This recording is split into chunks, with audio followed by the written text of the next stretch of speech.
The strike on a convoy near the Baghdad airport has sharply escalated the conflict between the U.S. and Iran. CBS reporter Skylar Henry joins us live from the White House with the very latest. Skylar? Hey, Michelle. Yeah, that general, Qasem Soleimani, was the top Iranian general in the region, and he was being blamed for an attack, a recent attack, that killed a American contractor just last month. Now, top U.S. officials are reacting to the news, some of which are justifying the airstrike, but Iran's Ayatollah is vowing revenge.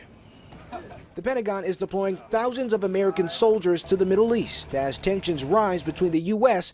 and Iran. This burned out debris shows the aftermath of an American drone strike which killed General Qasem Soleimani, the head of Iran's elite Quds force. President Trump's decision to remove Qasem Soleimani from the battlefield saved American lives. The U.S. blamed Soleimani for planning a rocket attack on an Iraqi military base last month that killed an American contractor, and for approving the attack on the U.S. Embassy in Baghdad this week. He was actively plotting in the region to take actions, a big action as he described it, that would have put dozens, if not hundreds, of American lives at risk. The U.S. had been tracking Soleimani for several days, and Defense Secretary Mark Esper hinted at the strike Thursday morning, saying the U.S. would take preemptive strikes if needed. The game has changed, and we're prepared to do what is necessary to defend our personnel, our interests, and our partners in the region.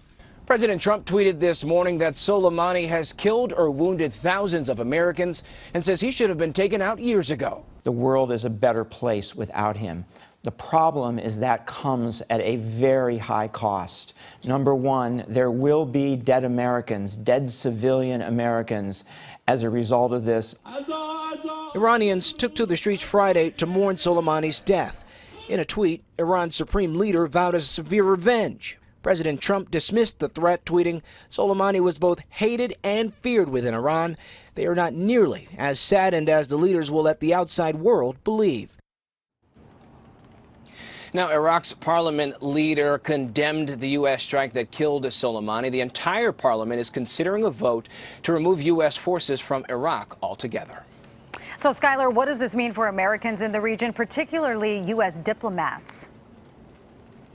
Well, Michelle, the State Department has warned all Americans to get out of Iraq as soon as possible. That means booking a flight and getting out of the country as fast as they can. And they're also warning Americans to not go to the U.S. Embassy at all.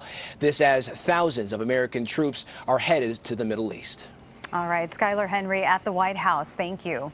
As Skylar just reported, the U.S. Embassy in Baghdad has issued an urgent warning for Americans to leave Iraq immediately. The death of Qasem Soleimani ignited a new chapter of regional tensions there. Iraq's prime minister saying that the assassination is a massive breach of power, and the security agreement with the United States now needs reevaluation. American allies in the region, like Israel, are now on high alert, preparing for possible retaliation. Soleimani has been a polarizing figure in Iraq, and his death further exposes the deep divides on the country's streets. Thousands of people in Iran are marching the streets across the country following that deadly airstrike, carrying signs bearing the likeness of Soleimani. I'm Ann Makovic at the Live News Desk. We have been monitoring reaction from a lot of Democrats coming in, including the Bay Area congressional delegation, all concerned that the airstrike is going to prompt more violence. We're hearing from Congresswoman Barbara Lee saying, in part, the airstrike without congressional authorization is a dangerous escalation of tensions with Iran that will bring us close to the brink of war. House Speaker Nancy Pelosi saying, in part, American leaders' highest priorities is to protect American lives and interests. America and the world cannot afford to have tensions escalate to the point of no return. And Representative Mark DeSaulnier from the East Bay tweeted, in part, last night's deadly military strike represents a massive escalation against Iran that Congress was not consulted on. I join Speaker Pelosi in demanding that we work to avoid potential retaliation. All of them are calling on the Trump administration to brief Congress on their plans immediately.